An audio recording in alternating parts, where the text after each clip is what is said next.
Links to previous episodes are given in the video description, so don't forget to like, subscribe and share the video.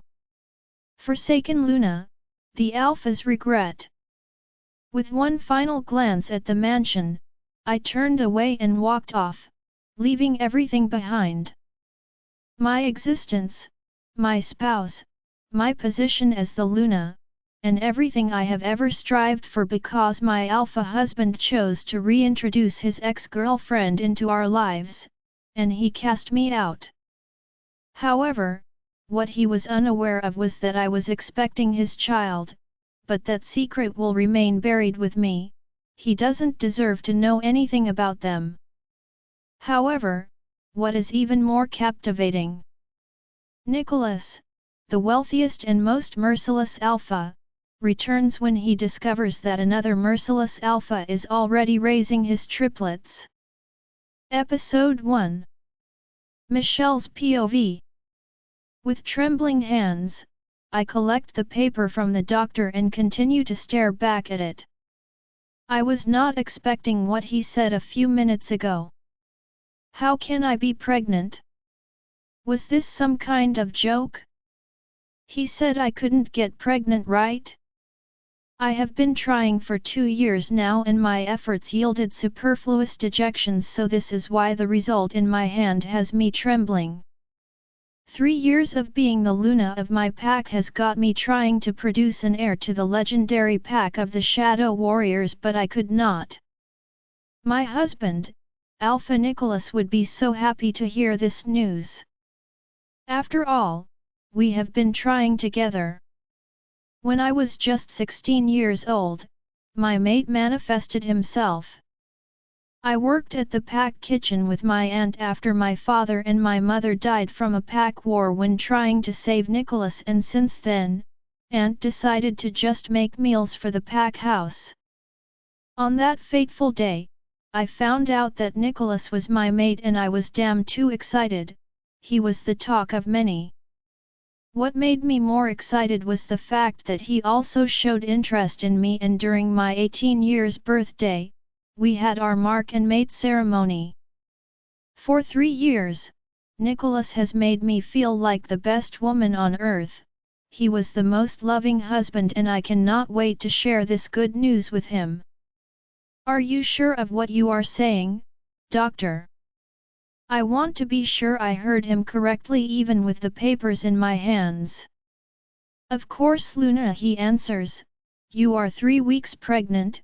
Congratulations. My lips curl into a bright smile. Of course I am pregnant. Finally, I can see a much bigger smile on Nicholas's face. Thank you so much, Dr. Mandy, I say after a while. I will take my leave now. I will send you a diet so you can focus on that. It will be good for the development of the baby. Thank you so much. As I walk out of the office, the smile on my face grew wider. I am of course the happiest Luna on earth now. The moon goddess has finally decided to smile on me. I cannot contain my excitement. I take out my phone to call him but decide against it. He could be in a meeting or he could be busy. Maybe it is best I tell him this myself. I can already feel the jitters. This is definitely the best day of my life. As I get to the car, my driver opens the door gently and bows while I enter the car, and in no time, he zooms off. Are we on our way home, Luna? He asks from the driver's seat. Let us go grocery shopping, I tell him. I want to make all of Nick's favorited meals today. His forehead creases into a slight frown, but the master has said not to enter the kitchen. Luna, don't worry, Ben. I let out a light chuckle. It is for a good cause. With this, I close my eyes and place my head on the headrest. I cannot wait to share this news with Nicholas. He will definitely be the happiest man alive. My heart is pounding fast. I am way too excited to even hide it. The moment we get home, I have a quick shower and make my way to the kitchen. It is a few minutes past 4 and I know Nicholas will be back soon, he might stop by the pack house to check out a few things. The pack house was just a few blocks away from our mansion. One of the most exquisite buildings I have ever seen in my life. Nick put his whole life into designing it and it is simply the best.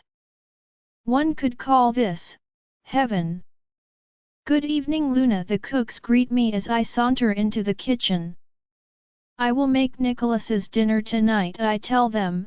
You can retire of the day, but the master has warned us not to let you touch anything Luna. One of them chips in. Remember what happened the last time? You cut your finger and he almost had our heads on a platter. I chuckle at her statement. I know why she is so scared. Nicholas is the most ruthless and gruesome person on earth, so I know why they are all scared of him. The only person who he smiles and laughs with is me. The others get his stoic personality. Not to worry, I will be careful this time around. As soon as I send them out, I start to make dinner with all excitement. I cannot wait for Nick to finally come home. The news is too hard for me to keep now. It is a few minutes past 5 when I hear the front door unlock and his scent whiff into my nose, and my face breaks into a smile when I hear his heavy strides making towards the kitchen. There he is, the man I married.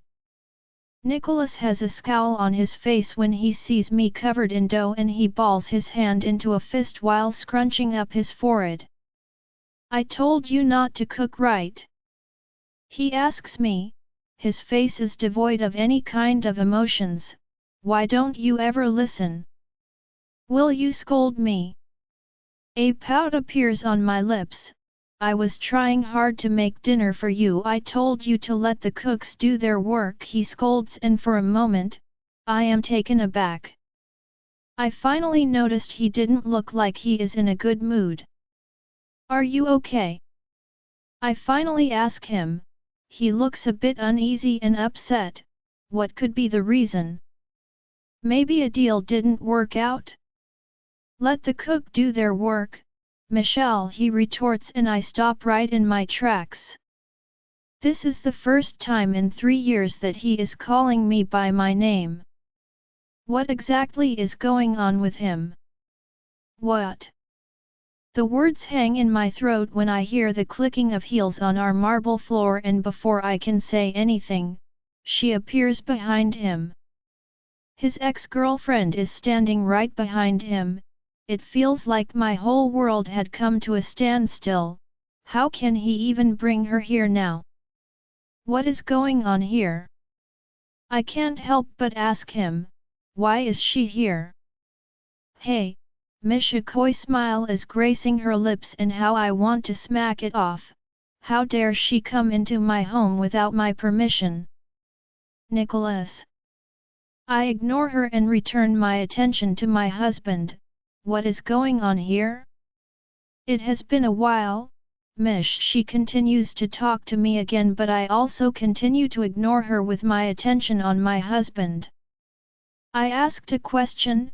Nick, she will be staying here for a while, he answers, and before I can even say anything again, he turns around and walks away, leaving the two of us to stare back at each other.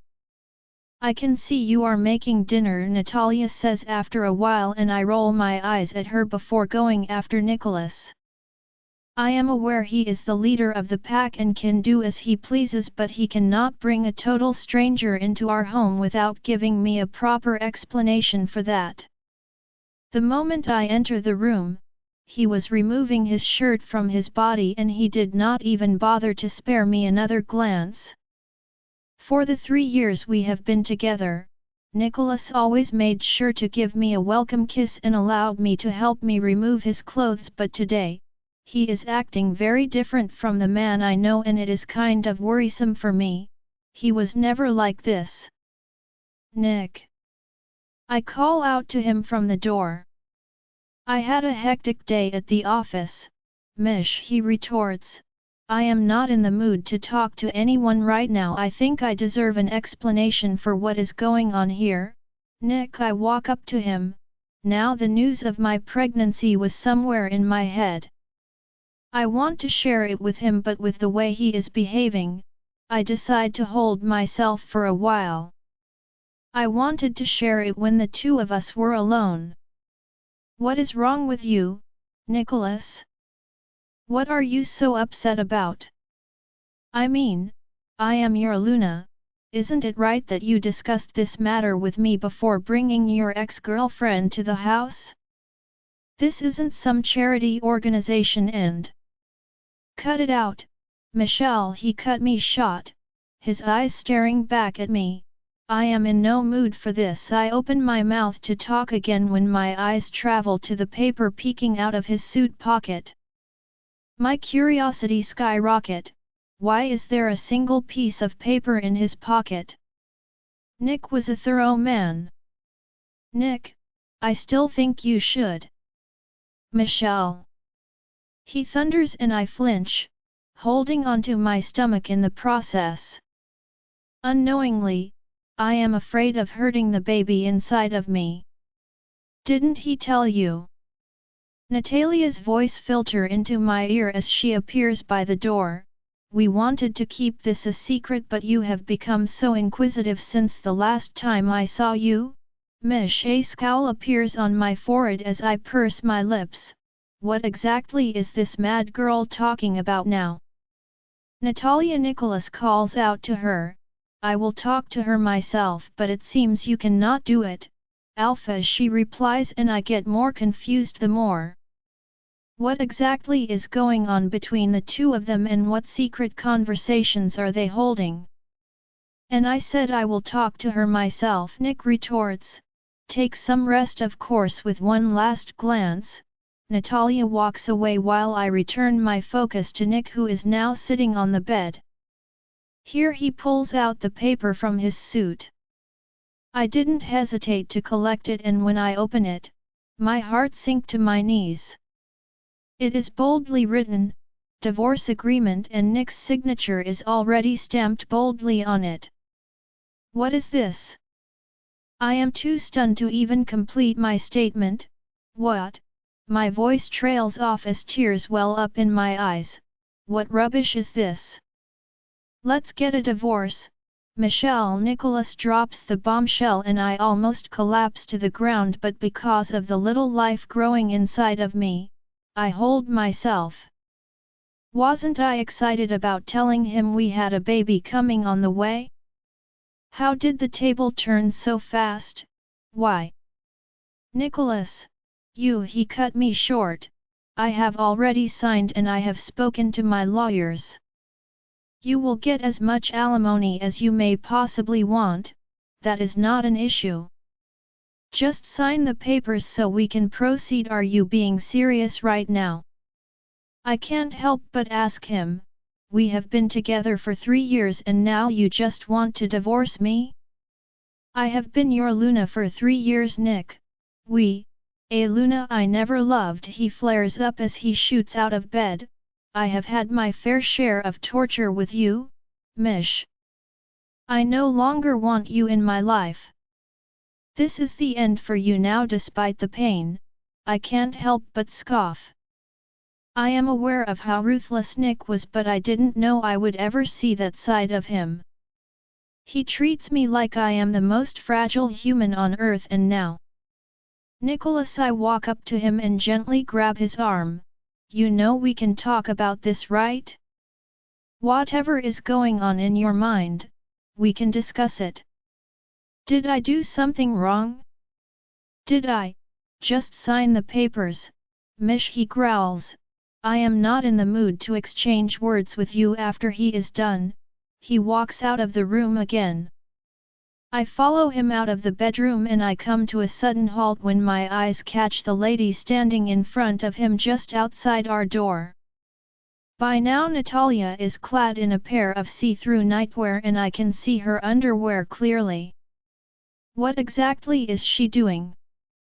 How can she? I rake my fingers through my hair. This sister of mine has always been shameless. Yes, Natalia is my sister. In fact, my elder sister. I can't deny the fact that she and Nicholas had a thing before I manifested as his mate, but she was not the best person in the world. Even before I became acquainted with him, Natalia and I had never been in a good relationship. She hated the fact that I was born with the powers of my parents combined. Mother was a powerful priestess of her wolf clan while father was the strongest beta after the then alpha. I inherited my mother's powers. I could heal wounds. I could commune with the moon goddess. I could spot an enemy right on while I got the strength of my father.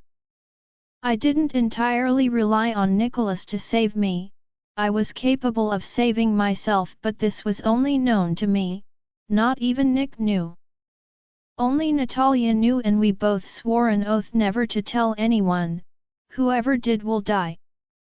This oath was as strong as a wolf bond, and Mother oversaw it herself, and that made Natalia angry, the fact that she couldn't tell my husband. I was wise enough not to tell her. The oath became invalid when Mother died. After I manifested myself as Nicholas's mate, I had a huge fight with Natalia and she left after the whole clan accepted me, even his immediate family. None of them liked her anyways, and they didn't see her as a Luna for him. I was more close to his family, his sister to be precise. He had only one sister whom he adored. And now, Natalia is back in our lives again, and truthfully, things are not looking good. Baby. Her voice jolts me out of my reverie of thoughts. Can I sleep on your bed tonight? I missed it, and I won't be able to fall asleep without you by my side anyways. Her lips are curled into a smirk. What nonsense is she talking about now? How dare she? Of course, Princess Nicholas answers, much to my amazement, and I open my eyes wide. What did he call her? Nick. I am back to collect what is mine, Michelle, Natalia says as she grabs onto his arm. Rest assured, Nicholas. I try to touch him, but he shoves me off. Luckily I did not fall. My lawyers will be here tomorrow morning. Make sure to sign the papers under my gaze. She leads him towards her room and they both shut the door so loud that I flinch and held onto my tummy for protection. Michelle's POV. I gently open my eyes as the gloomy day dawns upon me. Last night was the most terrifying day of my life, and I badly wanted to think it was a dream, but here I am on the bed with the sight of Nicholas cold and unlaid. Tears well up in my eyes, but I try to push it to the back of my head.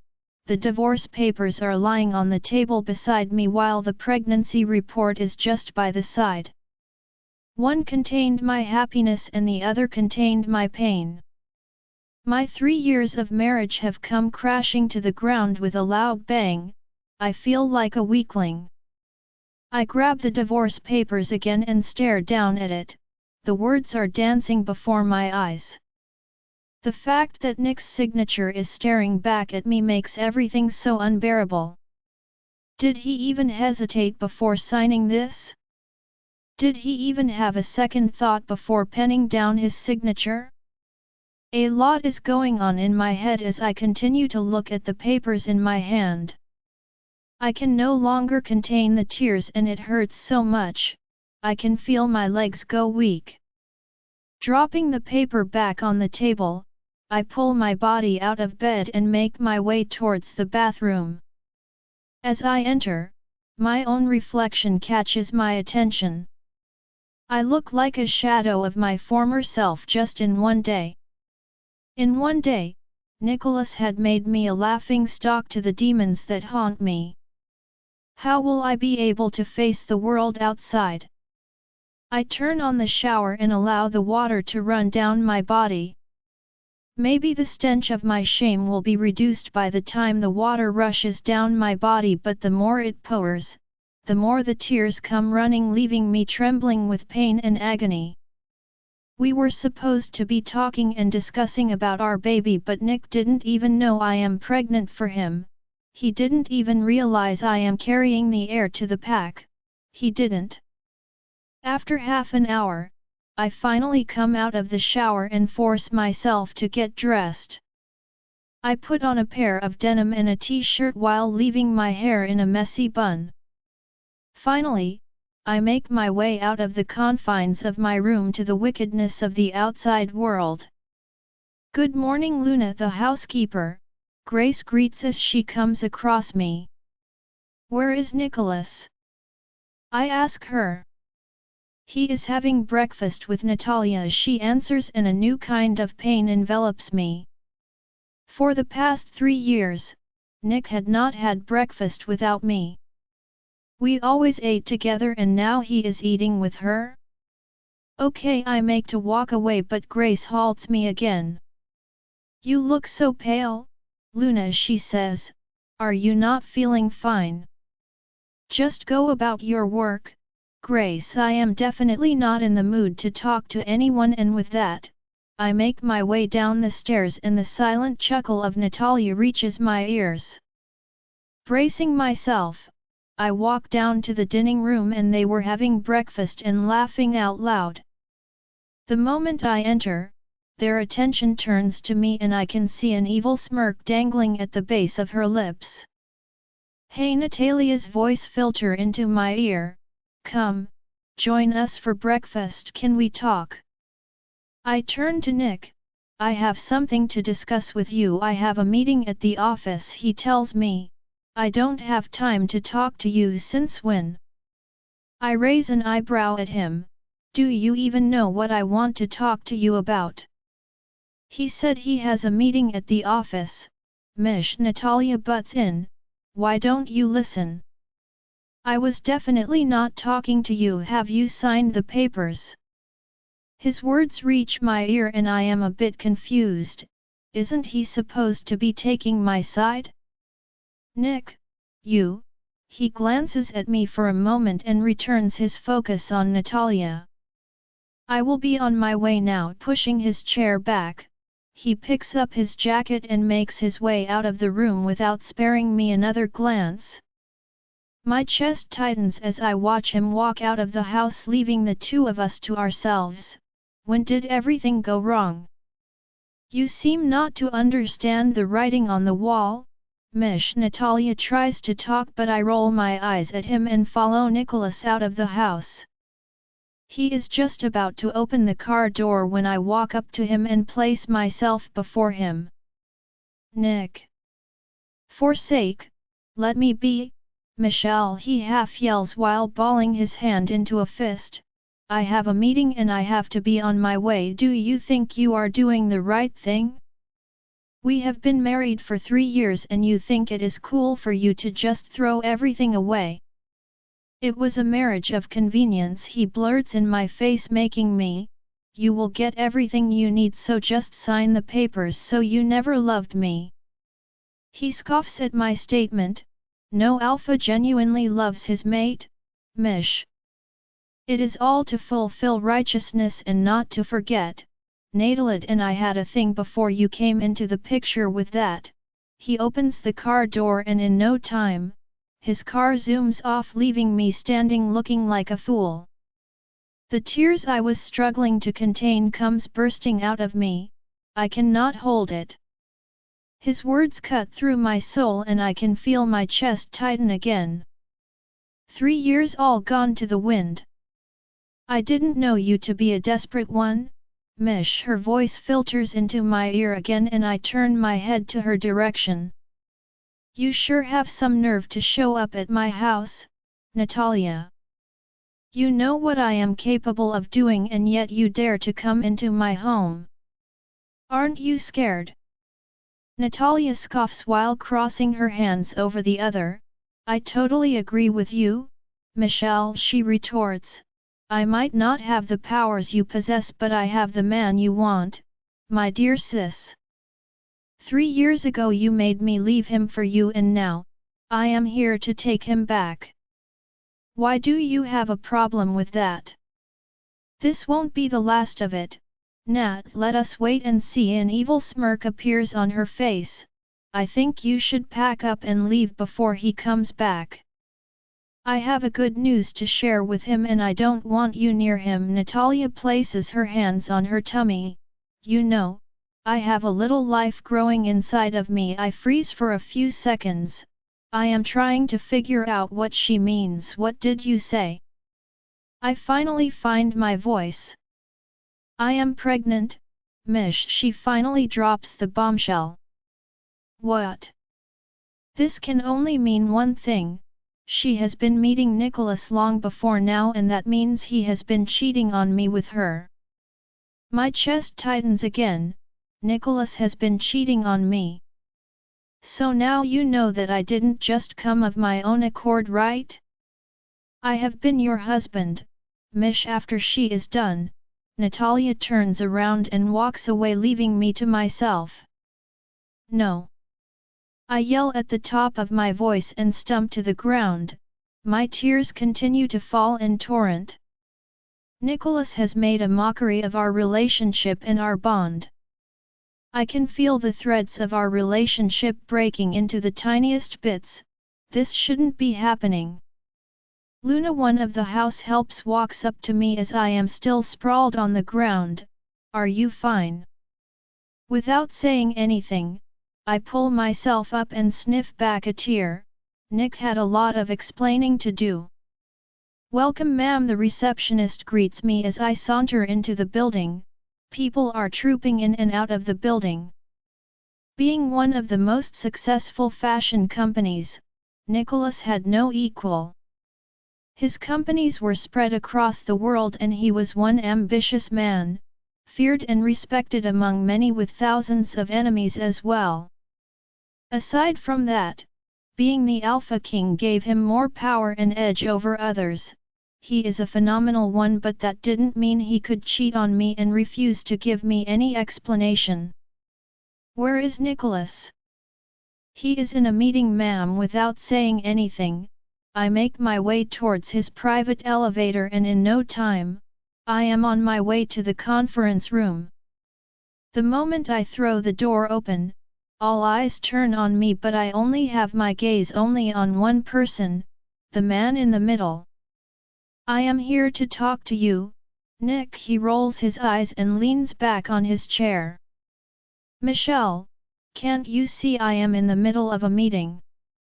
This cannot wait. Letting out a sigh, he gestures for them to leave and in no time, the two of us are alone in the office. Since when did you start interrupting my meetings, Mish? His deep and husky voice reaches my ear. For a moment I don't say anything, I just continue to look at him. Nicholas was 7 years older than me, but he is the most handsome man I have ever seen in my whole life.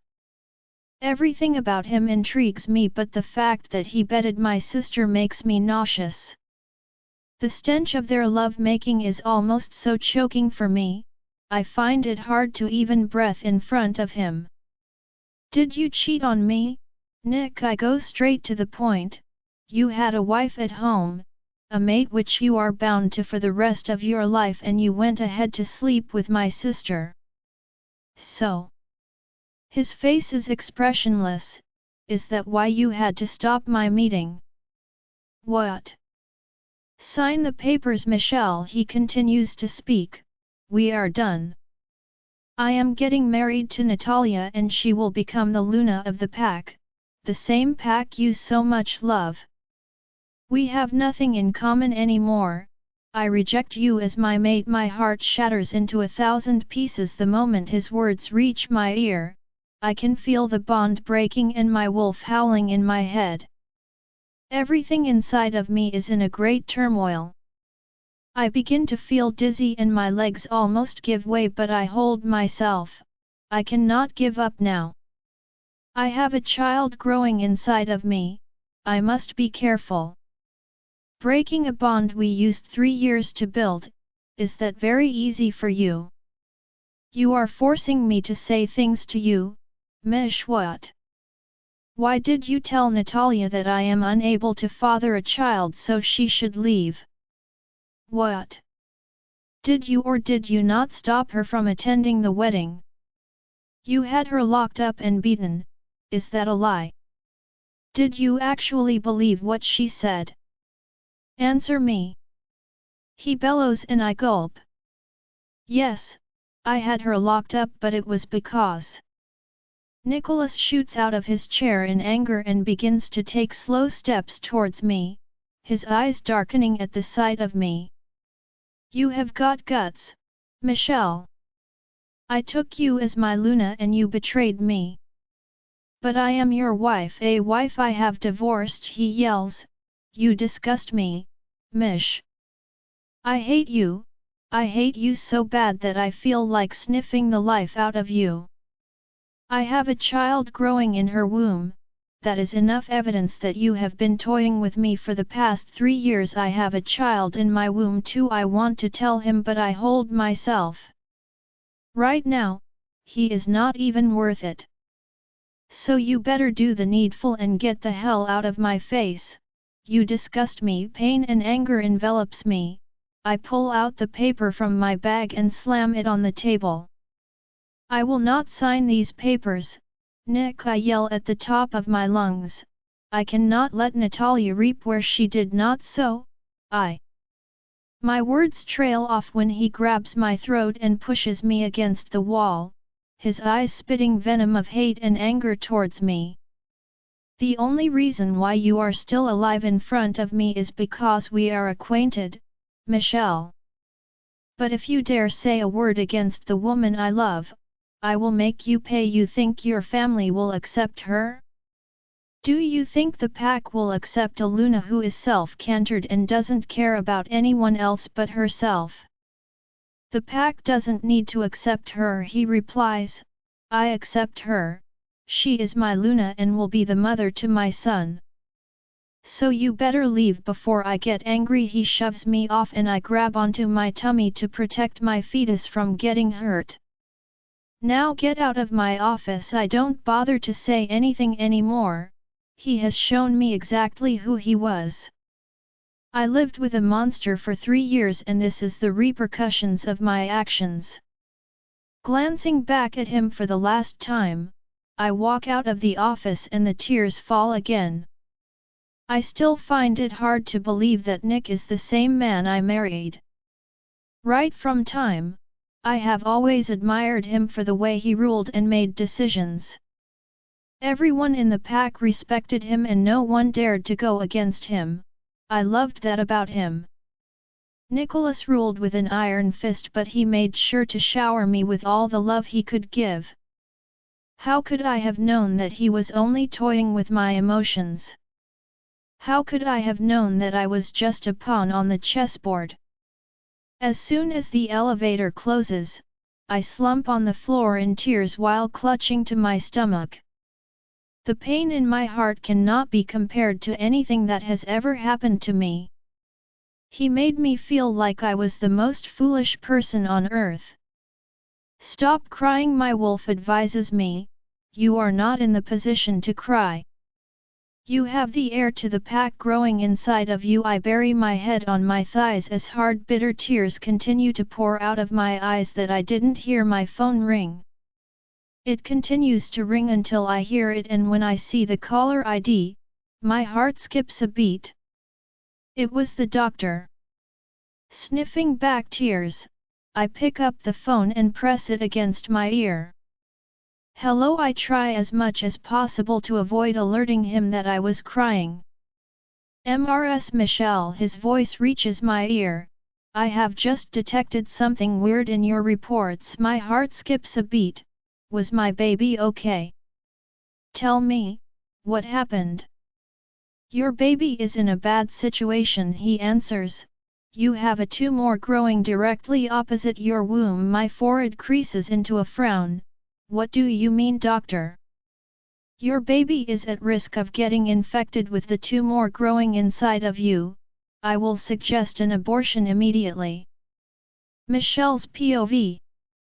As soon as the doctor's words filter into my ears as I sit in front of him, my heart skips a beat. This is not the kind of news I am expecting. How can my baby be in danger now when I just conceived? My heart is shattered into 1,000 pieces and I can feel the tears falling from my eyes. You need to put yourself together, Luna, the doctor says again, and I sniff back a tear. I need to be strong. This is not the time for me to cry. Crying won't solve what I am already going through. Tell me. I finally find my voice. What are the chances? Well, he leans forward towards me. The tumor can be managed with medication, but I am not sure for how long, ma'am. I will keep the baby, I announce, and a small frown appears on his face. What do you mean? Didn't you hear me, Luna? A tumor is. I immediately interrupt him. I have been craving a child for the past 3 years, doctor, and I cannot throw this one away because of a tumor. Since it can be managed by medicine, I will go with that. My baby should be given a chance to live right. I force a smile on my face and my mind drifts off to Nicholas for a moment. He is supposed to be here with me. He is supposed to be giving me the emotional support that I need, but instead he chooses to stay with her, and now I clean the tears falling down my eyes and force my smile to widen. I do not know for how long we have to rely on the medication. Mrs. Michelle, I am willing to take the risk, I tell him. I am willing to do anything and everything to protect this baby. Please help me at this moment. I don't care if I am the almighty Luna of our pack. I just want my baby to be fine, and that's all. Okay then, he finally agrees. If you are willing to take the risk, I am willing to help you all the way. But one thing, it suddenly occurs to me, you must not mention anything about my pregnancy or the tumor to Nicholas. Why, Luna? The frown on his forehead intensifies. I think your husband ought to know I am ordering you as your Luna, doctor. You cannot breathe a word of this to him, okay? He lets out a heavy sigh. I will do as you say, ma'am. Bracing myself, I push my body out of the chair before sniffing back another set of new tears that forms in my eyes. A lot is going on in my head, but I have no one to share it with. Just one day and my sister has ruined everything for me. I will take my leave now and I will keep in touch. Saying that, I make my way out of the office and slump on the chair just outside the office. It feels like my whole world has come to a standstill and I am about to lose everything I have worked for the past 3 years. How can Nicholas do this to me?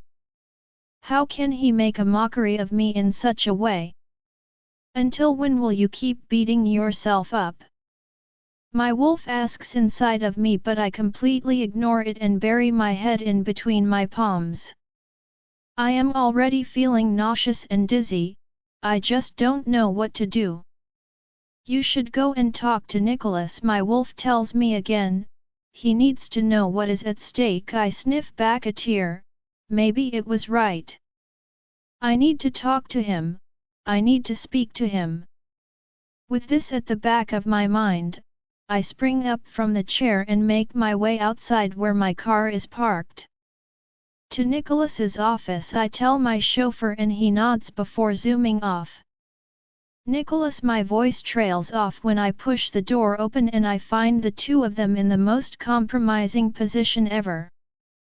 Natalia is sitting on his glass table while Nicholas's hands are wrapped around her waist and they are both kissing. I almost lose my footing seeing them like this, but I hold onto the door frame and steady myself. The two of them gently pull away from each other and I can see how disappointed he looks when his gaze rests upon me. Can you not knock? Natalia inquires while rolling her eyes at me. Is this what you are doing? I can't help but ask. I have not even signed the divorce papers and you are already doing this in the office. Nicholas gently holds onto her hand and smiles at her. this is the cue for you to sign the papers, dumbass, he growls, and I will not be asking you any more. I have already asked the servants to prepare your luggage and I have sent $100 million to your account. You can stay in the house in Beverly Hills until you want to move out. I think I have done more than enough for the relationship we have shared for 3 years.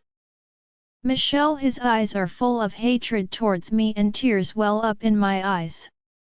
How did everything go wrong? I have a baby growing inside of me. I also want to yell. Our baby is on the verge of dying. I want to tell him, but seeing how lovey-dovey he is with Natalia, I cannot help but feel disgusted. It is so easy for him to let go of everything we have shared for the past 3 years. Guess he never loved me. I think you should sign the papers now, Michelle, Natalia tells me. Haven't you been humiliated enough? What more do you want? Sniffing back a tear, I throw my bag open and bring out the papers. Pressing them on the table, I scribble my signature on it and leave it on the table. I have always looked up to you, Nicholas. I start to talk, but I can see that you were not worth it even from the beginning. I did everything to make this relationship work, but I guess you don't need to talk much, Nat continues. No one actually needs your lectures. I smile through tears. I cannot say I wish you happiness because I hope your life is full of problems and pains for what the two of you have done to me. Not bothering to wait for any of their responses, I turn around and walk out of the office. The tears are falling in torrent, but it is the end now. I have lost everything I have worked so hard for. Just as I get to the door, her voice reaches my ear again. If you are that angry, you shouldn't take what Nicholas is offering you. Her voice is laced with mockery and sarcasm. I mean, he gave you more than enough for 3 years. I do not need anything from him. I turn to look at him for a moment, his eyes glued to the lady in front of him, which breaks my heart the most. Sniffing back pain and tear, I slam the door close behind me. The pain is too much for me to bear. It feels like I am about to lose my life. The pain in my chest was too much and I cannot breathe. Luna, my driver, calls as I walk to the car. Are you okay? Don't you feel fine? Adrian, I gently call out his name. Can you book a hotel for me? His face scrunches up. He is definitely confused. But do as I have said, Adrian, I tell him. I really need all the rest I can get now. Of course, Luna. He helps me into the car and in no time he zooms out of the premises. As I press my head against the headrest and close my eyes, the tears continue to fall. Michelle's POV. As soon as I lower myself on the bed, my mobile begins to beep. Seeing it was one of Nicholas's lawyers, I let out a heavy sigh before clicking on the receive button. Hello, madam. Sir Nicholas sent over the divorce papers via email. I think we should meet and discuss how to settle this. He want to add more alimony for you. You can go ahead and process it. Mind you, I am not in need of the alimony. He can keep his money for all I care. Why don't you tell me your location? I will come over. You don't have to meet me, Mr. Smith, I tell him. Just do as Nicholas has told you. I am not in the mood to meet anyone from his side. I immediately end the call and I fling the phone on the bed as my mind drifts off to Nicholas again. All my life, I thought I married the perfect gentleman and alpha. The man who was rude to others but gentle with me. I saw Nicholas as a god, and this is what he does to me. The more I think about it, the more angry I get. I gently hold onto my tummy and let out a small sigh. I have to do everything to make sure my baby lives. I cannot lose this baby now.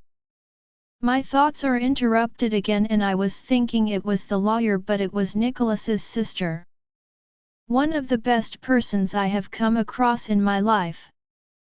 She treats me far better than her brother even if she was lower in rank than him and he also loved her a lot.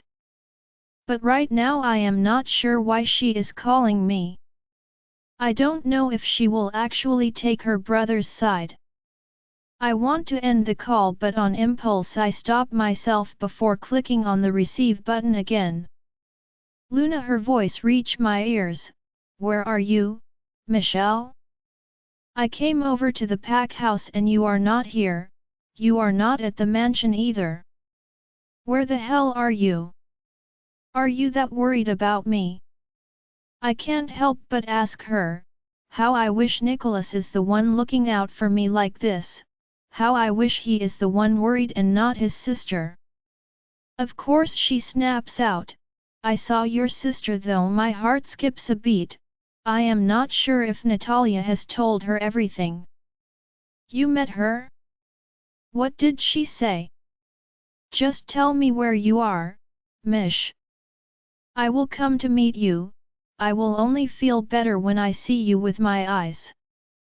I roll my eyes, I am actually not in the mood to see anyone right now but if I keep refusing her, she might actually suspect something. I am at the Royal Oaks Hotel, I will text you my room number. You do that as I end the call and press my head against the pillow, tears well up in my eyes again. I cannot stop crying, not after what Nicholas has done to me. How can he do something like that to me? He allowed another woman to come between us and that is something I will not be able to forgive him for no matter what. My thoughts are interrupted when my mobile begins to beep. Seeing it was Nicholas, I push myself to a sitting position before picking up the phone. For a moment, I continue to stare back at the screen, unable to decide if I should pick the call or not. How dare he call me after what he has done? Won't you answer? My wolf asks me, don't you think this is an opportunity for you to tell him everything? How sure are you? I mutter under my breath and sniff back a tear. Bracing myself, I click on the receive button and press the phone against my ear. Hello, I can see how shameless you are, Michelle. Natalia's voice reaches my ears. You think going around and telling Nicholas's family will change a thing? What rubbish are you talking about? I ask her with a frown on my face. You must have sounded so pathetic, I guess. She scoffs. But let me tell you something, you cannot get Nicholas anymore. No matter what you do, he belongs to me now. I will suggest you stay away from him and make sure to use the alimony well. I don't want you coming back for more. I don't even bother to answer her before ending the call. Natalia would never change despite being the eldest. I quickly send my room number to Nicholas's sister before making my way into the washroom. I cannot keep crying over the fact that I am already divorced. I have my baby to protect now and I am going to do that with the last drop of my blood. I am not sure how long I was in the shower, but when I walk out of the bathroom, Lucy was already sitting on my bed. I guess I forgot to lock my door. You forgot to lock your door again, Luna, she says out loud. How can you be so forgetful, Michelle? How do you even cope with such things? Why are you here, Lucy? I ask her while lowering myself on the couch opposite the bed.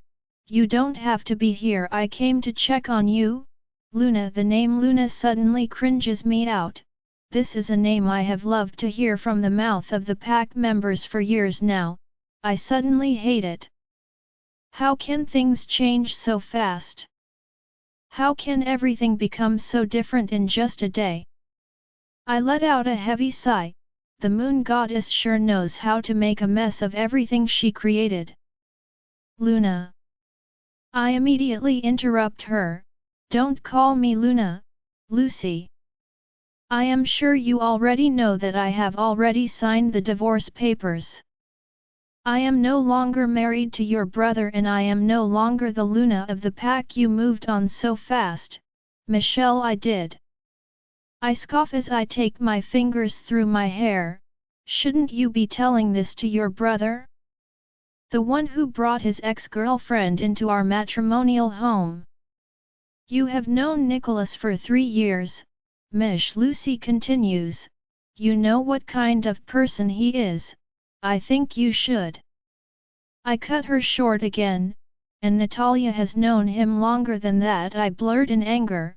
Don't you think you are being biased right now, Lucy? Your brother is the one who brought her back into our lives. Our 3 years meant nothing to him. You should be reprimanding him and not me. It is my fault. The only thing I did was love him and be there for him these past few days. I never for once complained about how he handles the pack. I always supported him and this is how he pays me back.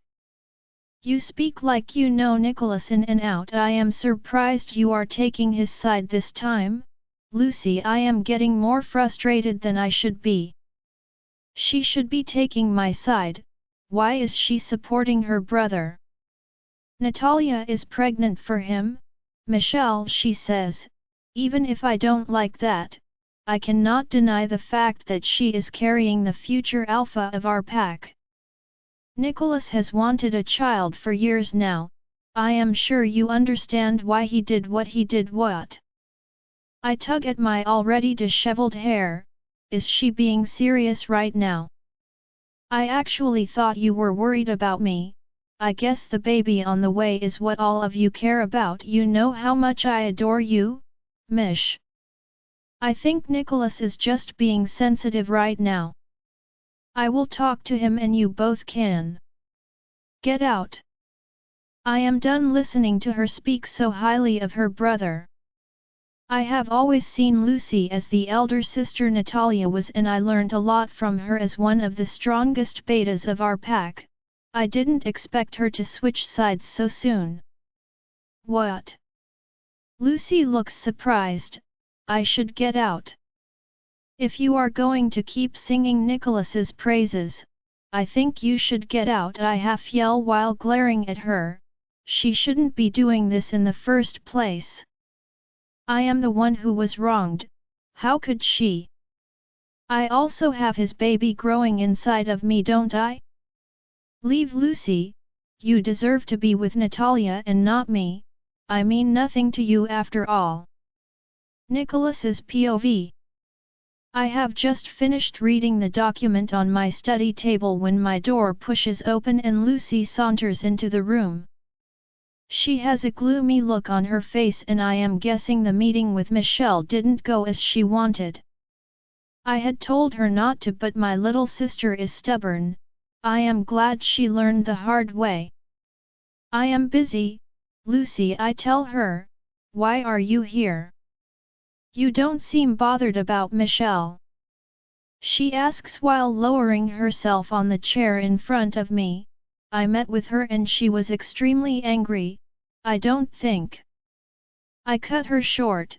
Do you think I am doing this because I still love Michelle but I want to keep my baby with Natalia? A frown appears on my forehead as the words spew out of my mouth. Isn't that what this is about? Lucy asks further. You have always wanted a child and she has not been able to produce one for you. I understand that you want to be with Natalia because she is carrying your baby, but I love Natalia, Lucy, I tell her. I love her so much and I have loved her right from time. I am not with her only because I want the baby. I am with her because I want her and the baby too. Do you understand what I am saying to you? Michelle has been a thorn in my flesh and I am happy to get rid of her. Do you understand me? You. Her voice trails off when the door opens again and Natalia saunters in. A sweet smile is lingering on her lips and she has a tray of coffee with her. You didn't tell me your sister was here, Nicholas, she says while dropping the tray on the table. I would have made her coffee too. Nicholas does not take coffee, Lucy retorts while rolling her eyes, and Natalia giggles lightly. Of course he takes coffee, sister-in-law, he just doesn't take the coffee that Michelle makes. The caffeine inside his coffee helps to settle his mind. He is a lover of coffee. I can't help but look at her with pride. She sure knows me, she knows what I like and what I don't like. Natalia has been part of my story for the longest of time, and having her back in my life is more than a blessing. If I had known what Michelle did back then, I would have gone to look for her myself. You don't take coffee? Lucy's voice jolts me out of my thoughts. Right. Tell me, Lucy, why have you come? I am quite busy right now, I think you should leave. What? Of course, sister-in-law, Natalia chips in. Nicholas is a bit tired now since he had to go directly to the pack house after he left the office. Maybe you should come back tomorrow if you so wish. Lucy clenches her fist but she doesn't say anything, forcing a smile on her face. She angrily storms off and the smile on Natalia's face disappears. I have a bad feeling about your sister, Nick. I lean back against the chair with my full gaze on her. Even my wolf is pleased to have her back. Will you keep worrying about her or come here? I bit down on my lower lip. We will be getting married soon. You should get used to being all clingy. Another small smirk appears on her lips and Natalia walks up to me. The moment she gets closer, I yank her and she lands on my body, her scent whiffing into my nostrils in the process. You have been a naughty boy since I got back, Nick, she whispers into my ears while raking her fingers through my hair. No wonder I got pregnant at the very first try. Of course, baby. I snake my hands around and pull her closer. Now you don't have to worry about anything anymore. You belong in my heart. Do you think Michelle will accept this? She left in anger and won't even meet the attorney. I think she is planning something the Michelle I know will continue to hide. She is not that courageous. She presses a kiss on my lips and just as I am about to deepen the kiss, a knock on the door interrupts me. Boss, there is an emergency van, one of the men after my heart says from behind the door. Come on in, I order, and he saunters into the room with a bow. What happened? We caught some wolf hunters, boss. They were snooping around the pack house. I let out a heavy sigh. They won't stop coming no matter how much I send their limbs to their senders. Get dressed, I tell Natalia as I press her bum. I will introduce you as the new Luna of our pack. Her face lit up. She looks happy and that is more than enough for me. The love and affection I couldn't shower on her in the past, I will do more than that now. Of course, baby. She presses another kiss on my lips. I will meet you in the car. Everyone is gathered in the hall and I enter with Natalia's hands clasped in mine. I can see the surprised expression on everyone's faces. I am sure they must have heard, but they weren't particularly sure if what they heard was actually true. I led her to her chair and help her to sit down before returning my gaze to the sea of eyes in front of me. Time to burst their bubbles. I shouldn't be doing this because it is not necessary, but I guess I should so we won't have any kind of problems in the future. I am sure most of you have heard by now, and yes, it is right. Natalia is back to take her rightful place beside me and my mate and the new Luna of our pack. Their surprised eyes widen more. I guess they were not expecting that much. What about Luna Michelle? Someone asks from the crowd and my gaze darkens. That was a name I never want to hear again. Did you not hear him? Natalia speaks up as she stands up. you all made a jest of me when Michelle showed up, right? Now I have come to take my rightful place at this table, and any one of you who can't cope with it can leave, just like your precious Michelle did. I couldn't be more proud of her, if only she spoke up 3 years ago. But master, in front of all of us 3 years ago, you took Luna Michelle as your mate. How can Natalia come back as our Luna now? Grace. Natalia scoffs while taking slow steps towards her. Right now I am like a proud husband letting my wife have her way. Since you are a religious follower of Michelle, why don't you get lost with her? I mean, you won't be seeing her ever again, so you should also go with her. The likes of you are not needed here. A smile creeps up on my face. Gosh, I love Natalia. Who else wants to give me a lecture as to why I cannot be here? She asks again, or you better get used to seeing me every day of your lives now. I am carrying the next alpha of our pack. I expect you all to treat me with utmost care. Turning around, she walks back to me and clasps her hand over mine again. I have come to take what rightfully belongs to me, Natalia says again, and I won't be letting go this time around. Natalia's POV. After Nicholas is done talking to the pack members, he leaves to meet with the bounty hunters while I decide to take a tour around the pack house. It had been 3 years of not seeing the building, 3 years of being away from him, 3 years of letting Michelle do as she pleased. 3 years ago, I watched her take him away from me and I couldn't do anything. I left the pack house in shame, but now I was back to take what belongs to me. No matter how tough everything gets, I must make sure Nicholas never thinks about getting back with that sister of mine anymore. I know he won't do that. After all, I have his heir growing inside of me. Natalia, my thoughts were interrupted when I heard someone calls my name from behind me and I turned to see his sister. I almost roll my eyes. I know she didn't like me, so why won't she keep her distance from me? For someone who doesn't like me, you sure pester me a lot, Lucy. I don't bother to hide the loathing in my voice. She is quite aware that I don't like her and she doesn't like me too. It is a 50-50 situation. Why exactly are you back, Natalia? She asks me. You left 3 years ago and now you are back. You didn't waste time in taking Nicholas and the pack back, I scoff. Even if I don't like her, she was an intelligent woman. She understood the math completely. At least you know what's happening, Lucy. I begin to speak again. At least you understand that I am back to take everything Michelle took away from me. The pack, Nicholas, and my title as Luna. For 3 years, she has been enjoying what belongs to me and I am so done with that. This is my time and I will make sure to take everything from her. Did she whine to you when you left to meet her?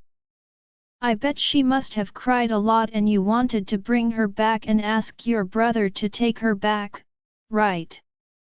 It is the opposite, Natalia, Lucy says, much to my amazement, and my forehead creases into a slight frown. What do you mean? I do not hate you as you think, Nat, Lucy continues, and of course I prefer Michelle to you. She has held this pack together for 3 years, but I cannot dispute the fact that you are carrying my brother's child. I just hope you stick to that and don't go bugging Michelle anymore. She has already signed the divorce papers and I am sure she will never come back again. You should make the most of what you have now.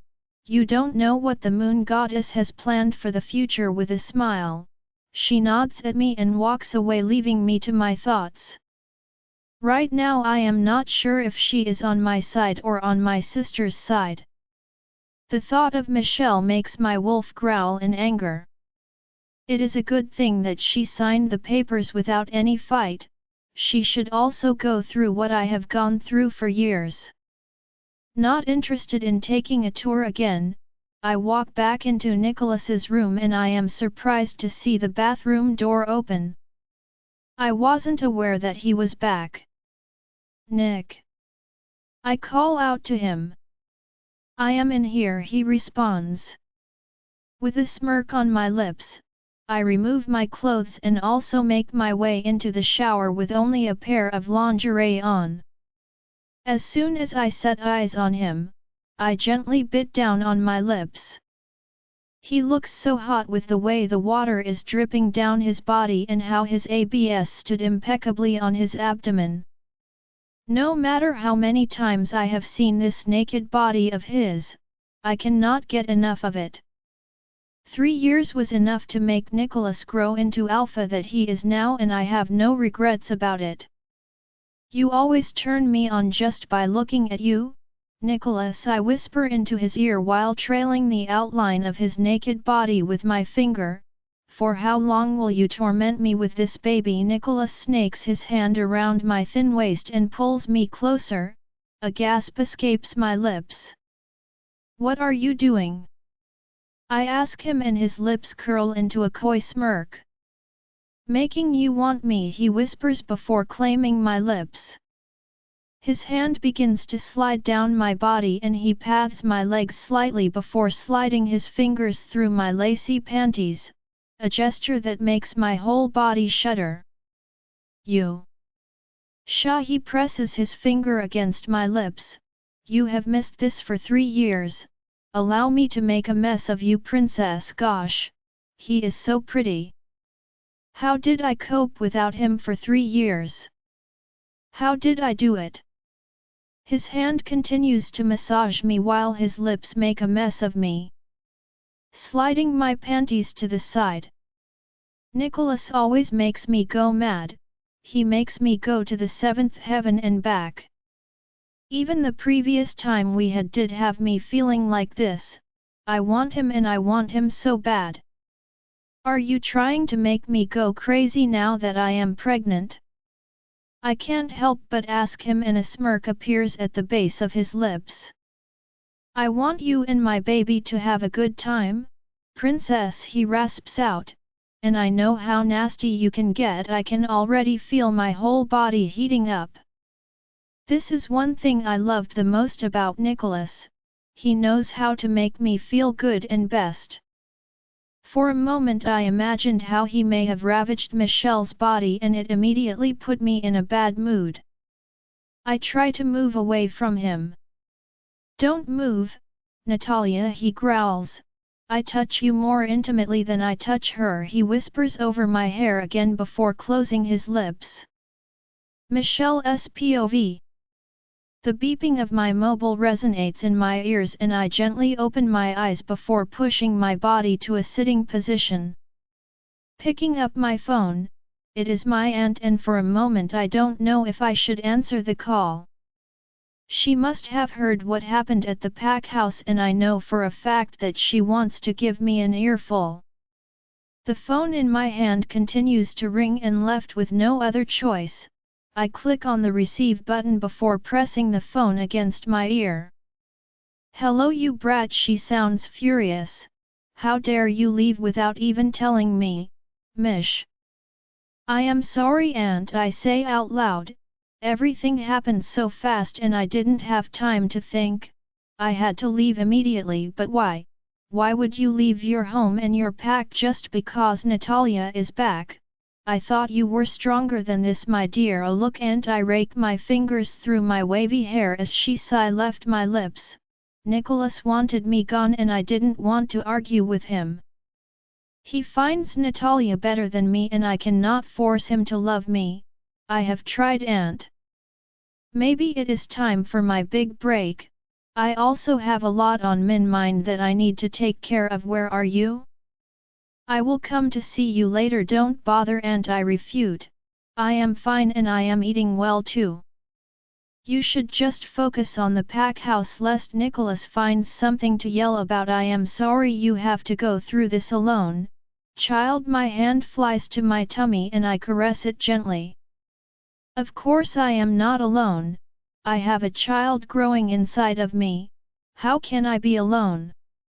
You don't have to worry about me, Aunt, I will be fine, are you sure? After I end the call, I slump back on the bed as tears well up in my eyes. I am trying to be fine, but the pain of what Nicholas did to me continues to haunt me. How can I do something like that? How can he cast me away like that? Earlier someone from the pack house called me to tell me about how he brought her to the pack house and introduced her as the new Luna. The more I think about it, the more I feel betrayed. I have never done the opposite of showing Nicholas love, and this is what he does to me. A little pain in my tummy jolts me out of my train of thought and fear grips me, my baby. I have to do anything and everything to make sure it is safe, even if it means putting my life on the line because of it. With this at the back of my head, I rush towards the wardrobe and get dressed before rushing out of the room, and in no time, I flag down a taxi and I am on my way to the hospital. Luckily my door didn't have any patients, so I saunter into his office and his face breaks into a smile. I am wondering why he is smiling because I called him on the way here. Ma'am, he stands up and we exchange pleasantries before I lower myself on the chair opposite him. So tell me, how is the pain now? It comes and goes, doctor, I tell him. It feels like my insides are on fire and I am unable to breathe when it starts. This is why I have come to the hospital. I can't take any chances with my baby's life. It was the only thing I would be able to boast of in future, and I cannot jeopardize it for anything, no matter what.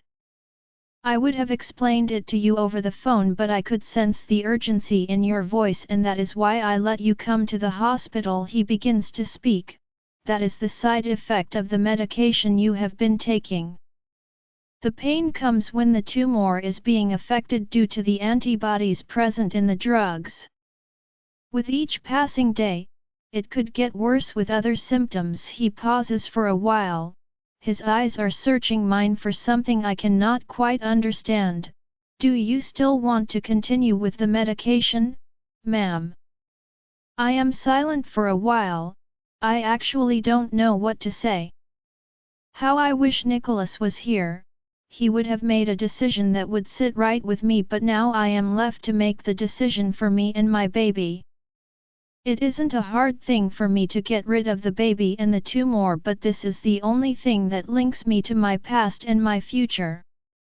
I should be able to endure it all. I should be able to protect the little life the moon goddess has blessed me with. Of course, doctor, I will continue with the medication. A look of surprise flashes across his face. He must be thinking I would go for the second option, but once it comes to my baby, I am willing to do everything and anything. I am doing this for my baby and I will continue to endure it well no matter what. You are one strong woman, Michelle. He is being serious. I can see it. I admire your courage and dedication. I hope you find the happiness that you deserve. I flash him a smile, but I don't say anything. My happiness was Nicholas, but now he is gone. I will continue to work and find a cure of you, Mish. I also want you to deliver a healthy baby. Thank you so much, doctor. I can be rest assured now. This pain won't affect my baby, and that is enough for me. Our conversation is interrupted when the door pushes open, and as soon as I turn to see who it is, my face creases into an expressionless look. It is Nicholas and Natalia, and what more, she is wearing the family heirloom that Nicholas collected from me the night he brought home the divorce. Michelle's POV. The moment I set my eyes on them, my heart skips a beat, hoping that neither of them heard what I have discussed with the doctor. My heart is beating fast against my ribcage as the two of them walk up to us. Hello, sir. The doctor stands up with respect. I wasn't expecting you. I brought my fiancé for a checkup, Nicholas announces, and I gulped while the doctor looks at me for a split second. I am sure he must understand why I have begged him not to allow Nicholas in on what is happening. But it seems you have a visitor. Natalia begins to speak, her eyes rolling to the back of her head and her face looking as expressionless as it can be. I understand the fact that she hates me and I don't like her either, not when she is responsible for breaking my life into 1,000 pieces. I was just about to leave. I finally find my voice and turn to the doctor. I will give you a call. Why are you at the doctor? Nicholas's voice filters into my ear and I freeze for a moment. He cannot find that I am pregnant or having troubles with the pregnancy. I don't think that is in your place to ask me, Nicholas. I push my body out of the chair. You came with your fiancé to get a checkup done. You should focus on that. I am pained. The anger is beginning to brew inside of me. The more I look at both of them, the more furious I get. How dare he ask me that question when he is standing with my sister after divorcing me? Nicholas turns to the doctor and with a dark gaze, he orders. Can you give us a little time to talk? Of course, sir. He grabs a small book before scurrying out of the room. Everyone knows Nicholas and it is stupid to want to mess with him. As soon as the door closes behind the doctor, he returns his gaze to me. His eyes spilling enough hate venom and I am forced to wonder if this is the same man I married 3 years ago. Nicholas changed. He changed for the worse and I don't know who his change has affected most. I didn't know if it was me or my unborn baby. I didn't expect to find you here, Michelle. He begins to speak. I am forced to wonder if you are stalking us. I open my mouth to say something and this is when a sharp pain erupts inside of me and I clutch onto my stomach as the pain intensifies. It feels like 1,000 volts of electricity is surging through my body and with each passing minute, the pain grows.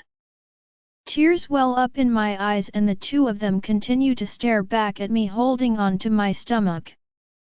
Are you pretending so Nicholas will care for you? Her voice filters into my ear but I completely ignore her and grab my bag. I need to leave before Nicholas discovers anything is wrong. Not sparing any of them another look, I turn around and make to leave but Nicholas yanks at my hand and I fall limply into his embrace. For a moment I am lost in his eyes. The eyes of the man I once fell in love with, the eyes of the ruthless alpha and what more?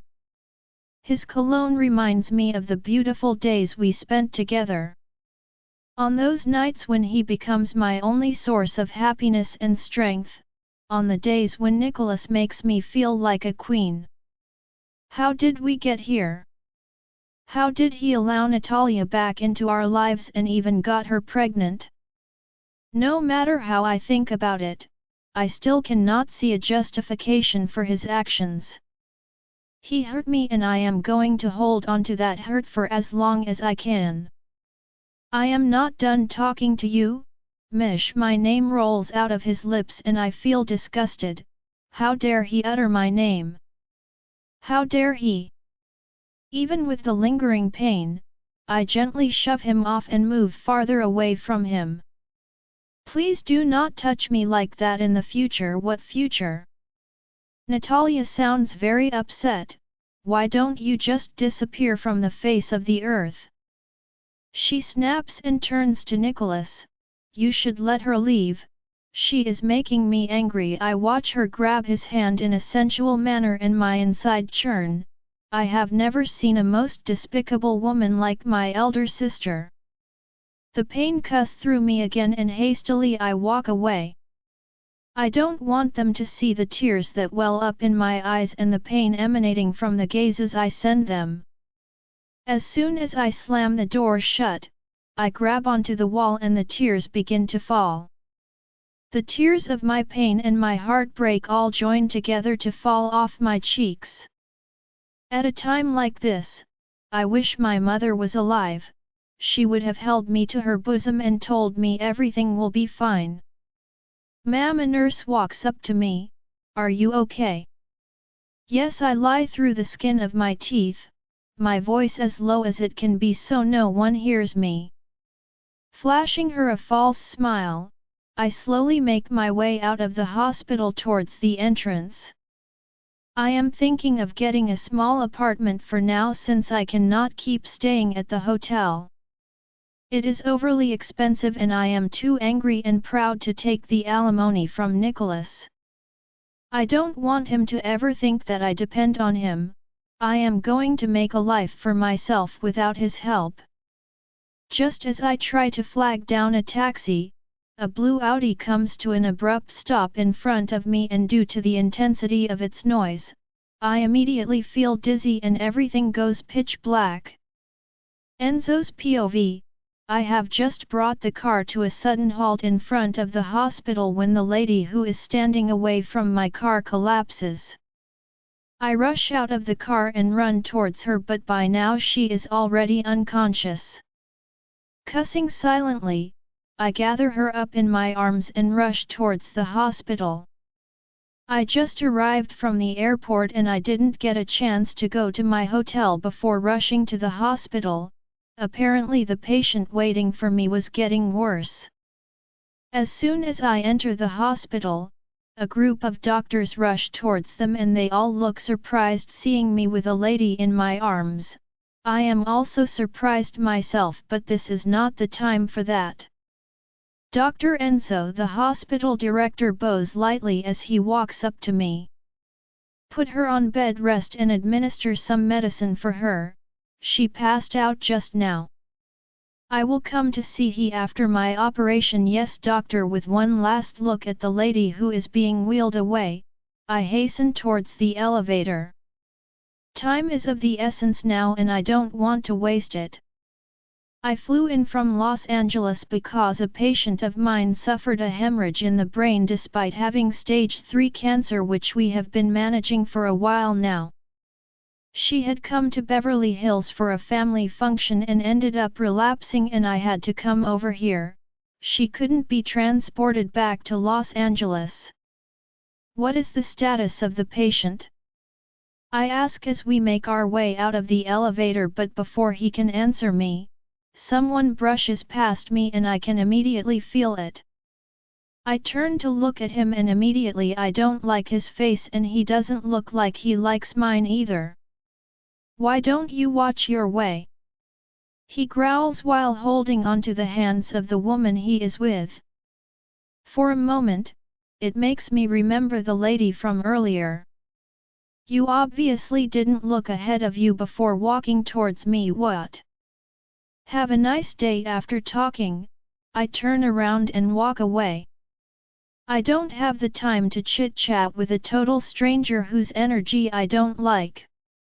Tell me, Dr. Smith, the status of the patient. Dr. Enzo, she has been in a coma for over 3 hours now and we have been stabilizing her condition with a high dose of epinephrine, but I am afraid we cannot do more. If the surgery goes bad, we might actually lose her. I heave a sigh. I hated surgeries such as this. Let's make this one quick, I say after a while before we hurry into the theater. It is exactly 7 hours after the operation has finally come to an end and I saunter out of the theater.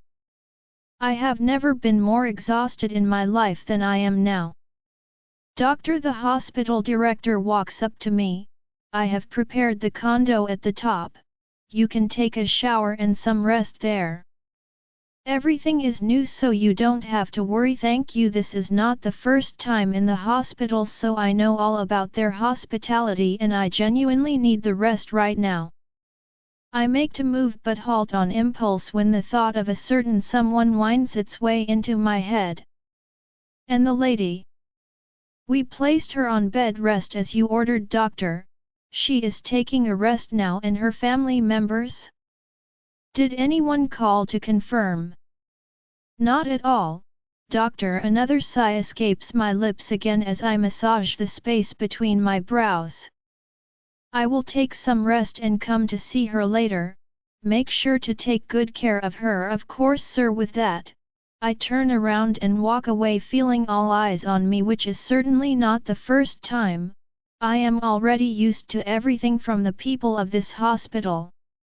After taking a shower, I put on a casual pair of joggers and a t-shirt, which is totally my style. The director sure knows how to pick my style out. With one last look at the mirror, I make my way out of the condo into the hospital again. I won't be at peace until I see that lady. It is safe to say she fainted because of me. As soon as I venture into her ward, the doctor and nurses all turn to me with a bow.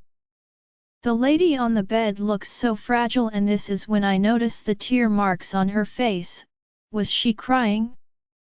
For a moment, I am drawn to her in a way I have not been drawn to anyone before. Everything about her intrigued me and I cannot take my eyes off of her. It seems like a kind of gravitational pull which I find hard to explain. Clearing my throat, I turn to the doctor. What's the status? She fainted due to stress, doctor. I see. I stare at her for a split second. Anything else peculiar? Not at all, doctor. He immediately answers. My eyes travel down her body and I notice the ring mark on her finger. I don't know why I feel disappointed at this realization. I wasn't expecting her to be married. And she is a few days pregnant, he says again, and I gulp. I definitely didn't expect this. Has any of her family members called? No, doctor, one of the nurses replies, and her phone got damaged during the fall, I guess. We are unable to contact anyone. I see, so I guess her doctor must be in this hospital then, seeing she fainted in front of it. Yes, doctor. Dr. Mandy is her doctor and we have called him. I am personally aware of that. When he gets here, ask if he has any of her family members' contact information. We should let them know their daughter or wife is here. And my statement is cut short by the slight groans of someone. Stop talking so loudly, the lady on the bed laments, and I immediately turn to her. For a moment I am stunned as her eyes flutter open. Michelle's POV. The moment my eyes flutter open, I am shocked to see the man in front of my eyes. He has sharp features like Nicholas, but his are more pronounced and his hazel eyes continue to stare back at me while his wavy hair is all over the place. I can't lie, I am lost for words. How can a man be this beautiful apart from Nicholas? Everything about him is just so perfect that I cannot take my eyes off of him. Why did he have such rosy lips? Is he a vampire perhaps?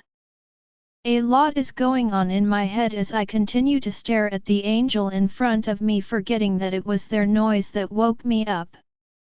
You are up. His deep and hoarse voice reached my ears and I can feel a knot in my stomach. His voice is also one to die for. For a moment my mind drifts off to Nicholas and my mood immediately dampens the things he did to me. Who are you? I ask him while pushing myself to a sitting position. I am a doctor, he answers with an eyebrow. How did I get in here? I use this opportunity to look around and I have never been in this part of the hospital before. The last thing I remembered was losing consciousness and that's it.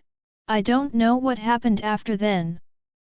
Did he bring me into this room? My eyes fly back to him again and I rest them on him, waiting for an answer from him. Maybe I want to hear his voice again. You fainted in front of my car and I had no choice but to bring you in. Your doctor will be here soon and he will check on you thoroughly. I heard you are pregnant. You should be more careful. You could have miscarried. I gently hold onto my tummy and feel the little life growing inside of me. Thank the moon goddess my baby is safe. I should be more careful in future.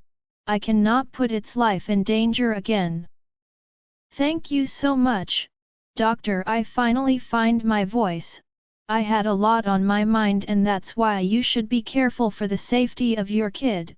Like I said, of course I will. After he is done, he turns around and walks out of the room, much to my disappointment. I wish he stays, but why? I don't even know him. I don't know his name and I don't know anything about him. How can I possibly want him to stay longer? You should take some more rest, ma'am. The nurse tells me. Your doctor will be here soon. Thank you. I flash her a smile and the two of them walk away, leaving me alone in the room. My mind wanders off to Nicholas again and I heave a sigh. I should stay away from him at all cost. He is bad for me and my baby. I need to keep it safe. But how could he? How could he bring her to my doctor? The tears well up in my eyes, but I quickly sniff them back. He was not worth shedding tears for any more. The door creaks open and Dr. Smith saunters in. He has a concerned look hovering above his face and I know why. He is very worried about me and I am glad. The reason why I am so comfortable with him is because he is one of the pack members and he respects me a lot, even up to this moment when Nicholas had cast me away. Sorry Luna, I should have come early. First of all, I am no longer your Luna. Dr. Smith, you should really come to terms with that. Didn't you see? He brought his new wife to get checked by you and I think that is more than the evidence you need. Of course, bows lightly. My apologies. Let me check on the baby. I pull myself back on the bed and close my eyes. I only want to take care of my unborn baby. After a few minutes, he finishes and I pull my body to a sitting position again, before turning my attention to him. Is everything okay? Yes, it is. My lips curl into a smile. Thank the moon goddess, but you need a lot of rest. You shouldn't worry about anything and let me do the rest. Of course, after I am done, something piques my interest and I turn to him again. Nicholas and Natalia, did you check on her? Yes, and her baby is doing well. Oh, I am a bit disappointed. I don't know why I feel sad. Did I want something to happen to her? But it should have been me he came with. He should beg been with me. He chose my sister instead. This is something I will never be able to forgive him for, no matter what, but that is a story for another day. I have to take care of my unborn child for now. The fact that I am unable to heal myself despite my abilities shows that I have to be extra careful and cautious with my pregnancy. I cannot lose my baby no matter what. Tears well up in my eyes, but I quickly sniff it back. This is not the time to be weak. I have to be strong for my baby. You should take some more rest. I will call for a cab for you. Thank you, doctor. I flash him a smile and he nods before walking away, leaving me to my thoughts and my pain. After about an hour, I finally decided to go home. I grab my bag and saunter out of the room, and it is at this moment that I meet the doctor from earlier. He is talking to a group of doctors and they all seem interested in what he is saying. From the look of things, he is a well-respected man. I don't know for how long I stood until he turns to me and his lips curl into a little smile. You are ready to leave? He asks while walking up to me. Yes, I answer. I think I have taken enough rest. I should be on my way now. I see he comes face to face with me. You really look stressed. You shouldn't do that. It isn't good for the baby. I will keep that in mind. Doctor, there is something about him that I cannot quite grasp. Something intriguing yet dangerous and unsettling. Something I didn't quite understand at the moment, and I am not sure if I want to understand it. Well, I think I should get going now, doctor. I don't want to get into traffic. How about I drop you off? He asks and my heart skips a beat. Is he being serious? I don't think that will be necessary. I don't want to. Let's go, Michelle, he rasps out, and I am taken aback. He even knows my name. How do you? We will talk on the way, with a wink. He turns around and begins to walk towards the entrance, leaving me standing dazed. Did he do a background check on me so soon? Don't keep me waiting, Michelle, he calls out to me, and I gulp before walking towards him. A lot going on in my mind. Michelle's POV. The ride back to the hotel is unusually quiet. He keeps receiving calls and giving orders in a way I don't even understand. At one time, he even flares up and I even flinch. He isn't like his looks. He is much more different. I am also not in the mood to start up a conversation, so I just focus my attention on the road ahead and close my eyes. The thought of Nicholas and Natalia fills my heart, and I can't help but feel worse than I already feel. The fact that he brought her to our personal doctor shows how much he wants to get rid of my thoughts and everything that concerns me. Couldn't even believe it when he ventured into the office with his hand snaked around her waist. Nicholas is in a hurry to tell the world that we no longer belong together. It is painful yet disgusting. How could he do that to me? The more I think about it, the more furious I become. Kobo, for your thoughts. His voice filters into my ear and I abruptly turn to him. He is looking at me and he has a sleazy smile on his face. He has the same kind of demeanor as Nicholas. They are both hard to decipher. They both smile a lot, but underneath that facade, a storm is always looming. For a moment I want to laugh at myself. I am actually thinking about Nicholas, who I am not sure still thinks about me. It is not even up to a week and he looks like he has already moved on. No, thank you, I finally find my voice. I prefer not to talk. You look like you have a lot on your mind, Michelle, he continues, and a slight frown appears on my face. What do you mean? First pregnancy? I nod. That's why, you look irritable. You should take a lot of rest. Can I ask you a question, doctor? I turn my full attention to him and he nods with a smile on his face. I am left wondering what kind of a man he is. How can he smile all through like he has got no problem in life? Ask away. Why do you keep speaking to me casually like we know each other? Of course we do, he answers.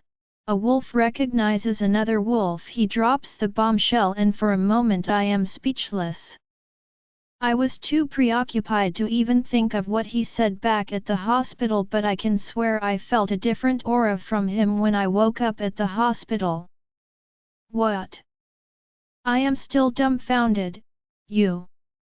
I recognized you the moment I set my eyes on you, Michelle. Oh, I flash him a small smile. I didn't realize you can't if I don't allow you know it. I don't say anything again and turn to the road ahead again. A lot is still going on in my head and I just want to rest my head and maybe get a few hours of sleep. Wolves are scattered all around the country and it is not a big deal to meet another one. Even my gynecologist at the hospital is a beta wolf, one who has made a name for himself. The ride becomes silent again. He goes back to his calls while my mind drifts off to Nicholas again.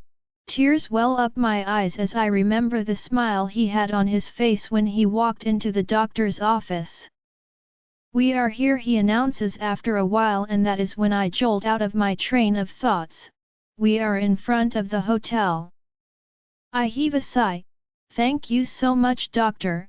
I really appreciate your kind gesture towards me. He winks at me. Why are you staying at a hotel though? Nothing much, I shrug. I just want to stay here. Thank you again. After I am done, I try to open the car door but his next words halt me. Are you hurt? What do you mean? He shrugs. I mean you had tear marks on your face earlier and you look tired. Is something the matter? You do not have to bother yourself with me, doctor. I am fine, of course. He opens the pigeonhole and hands me a card. There I see his name boldly written. I am also a psychiatrist and you can come to me for free consultations. I will be here for at least a week. I am hoping to see you, Michelle. I stare down at the card for a while, refusing to think about Nicholas at this time. I must look so deranged for a psychiatrist to give me his card. The thought of it makes me scoff. I must look like a joke now. Thank you, Dr. Enzo, I say after a while, but I will not be needing it. I don't a therapist with that. I drop the card back into the pigeonhole and nod at him. Thank you for the ride. After that, I open the car door and alight before he can say anything again. I watch his car drive off into the distance and a huge sigh leaves my lips. Even a total stranger understands what I am going through. It is all because of Nicholas and my own sister. How can he do this to me? Trudging through the entrance, I make my way towards my room and I am surprised to see my aunt standing beside my door and she looks worried. How did she even find me here? Aunt! I call out to her and she turns her head towards me before rushing to me. She envelops me in a bear hug and I allow the tears to fall freely. Maybe I need it. Maybe I need to cry all my pains out so I will not suffer anymore because this is killing me. It is making a mess of me. Seeing my mate and my husband with my own sister breaks my heart more each day. I am not so sure if this is the will of the moon goddess, but how do I tell her that I am already tired of the pain and the heartache this was causing me? How have you been, Michelle? Aunt asks as she slowly disengages from me. Her eyes are also full with tears and my heart breaks into 1,000 pieces. After my parents died, my aunt has been the one taking care of me and I see her as no less than a mother. How did you know I was here, Aunt? I ask her. I told you not to worry about me, right? How can I not worry about you, dear? She caresses my cheeks lightly. I have been worried since Nicholas announced Natalia as the new Luna of the pack. I kept wondering what you are up to, Aunt. I am fine. I force a smile over my sad face. You know how strong I am, right? Liar, she knows me too well and how I wished things were different. I promise, Aunt. The smile on my face intensifies. I am about to be a mother, so of course I am happy. Her face changes drastically. She is surprised at my outburst. Are you pregnant? I nod. Really? Her face breaks into a huge smile. How long? I just found out. And does Nicholas know? No, I answer with a painful smile. I was about to tell him before he gave me the divorce papers. Tears well up in my eyes at the mention of that again and my aunt draws me into her embrace again. She is also in tears. Then why don't you tell him? Maybe he will leave Natalia and come back to you. You should. I immediately stop her. No, Aunt. He cannot know. Why? Her face creases into a slight frown. You need to tell him. Nicholas doesn't have the right to know. He lost it the day he made me sign the divorce papers and this is a secret I will take to my grave. Michelle, she tries to talk again but I halt her with a wave of my hand. Please, Aunt. I am not in the mood anymore.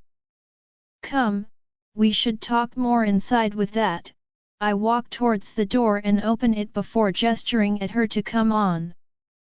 I am actually glad to see her but the pain in my heart will not let me show it. Enzo's POV. After I drop her off and ride off, my mind keeps slipping back to her. The look on her face, the tears in her eyes and her overall demeanor. There is something about her that I cannot quite describe, something about her keeps drawing me closer to her and I actually want to know what that is. The moment I saw her, I knew she was a wolf. An omega for that matter, I could sense her energy and what she can do. If she is such a strong wolf, why exactly was she crying? Why did she look so sad even at that? My thoughts are interrupted when my mobile begins to ring and seeing the caller ID, I already know what's up. Tell me, I say out loud as soon as I click on the receive button. The patient is already awake, doctor. The director's voice filters into my ear. I am on my way back to the hospital, I will be there soon. After ending the call, I press my leg against the accelerator and speed off. Being a wolf and a doctor sure comes with its perks. It is safe to say that everyone in the world knows my name. Be it in my world or the world of humans, I am well known. 1. For being the alpha of one of the most ruthless and most powerful packs, and the second for being the best brain surgeon. All this came to me on a platter of gold. I didn't suffer for any, but I am already getting used to the hospital walls and I am not particularly happy about that. It is a tiring profession, I must say. I push all these thoughts to the back of my head and speed towards the hospital. I cannot let the patient I flew all the way from my city to die in my hands. As soon as I bring my car to a halt, I alight and hasten towards the hospital. The director is already waiting for me and he doesn't bother to ask a question before leading me towards the private elevator and into the patient's VIP room. Some nurses and doctors are already in the room and all eyes turn to me as soon as I enter. I walk up to the old man, his eyes are opened and he has a small smile on his face. You won't let me die, Enzo? He begins to speak softly. Do you think you can keep me alive for much longer?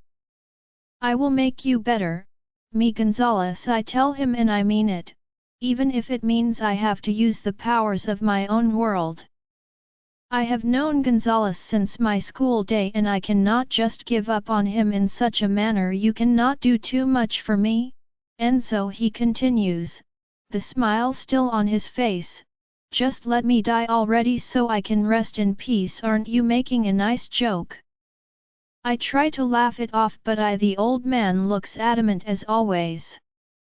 You have done enough for me, son, he says again. Now let me rest, okay? I don't say anything and continue to stare back at him, feeling numb to his own pains. Maybe because I am somewhat responsible for my father's death. Well, you cannot blame me. He was no good, an alpha to the pack, and I had to end him. What about your family? Have you decided what to tell them? You are our family doctor, Enzo. You should come up with something nice to tell them. I just want to rest without any worries now. I hope you can do this for me. I smile back at him. Get some rest. I will arrange for your transfer tomorrow, okay? With a nod, I make my way out of his room again. Gonzalez has been my patient for the longest of time. He was diagnosed with brain cancer a few years back, but he refused surgery. We have to rely on drugs and emergency operations to keep him alive, and I can genuinely feel his tiredness. No one likes to be in and out of the hospital every day.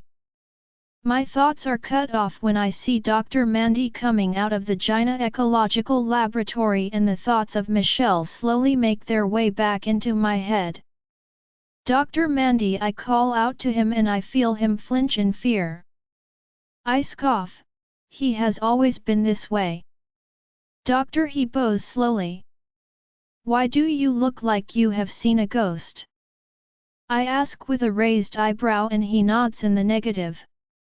Of course not, I just wasn't expecting you back now since you went to drop one of the patients off. A look of uncertainty appears on my face. About that, who is she? I don't know why I am suddenly interested in her, but something inside of me keeps wondering about her. I don't know if it is me or my wolf, but I know I want to know what's going on with her. Pregnant women are always happy for their baby, but she looked extremely sad and unhappy. What do you mean, doctor? Mandy asks me again, a weird smile lingering on his face. Tell me everything about her, I tell him again, and I mean everything. She is a patient and her information is also protected under the hospital policy. I don't think I should be. My eyes immediately darken at his outburst. I am suddenly getting upset. Come with me, I tell him before turning around and walking back towards his office. After we both enter the office, I lower myself on his chair and gesture towards him to do the same. When he is done sitting, I press forward against his glass table and a wicked smirk appears on my face.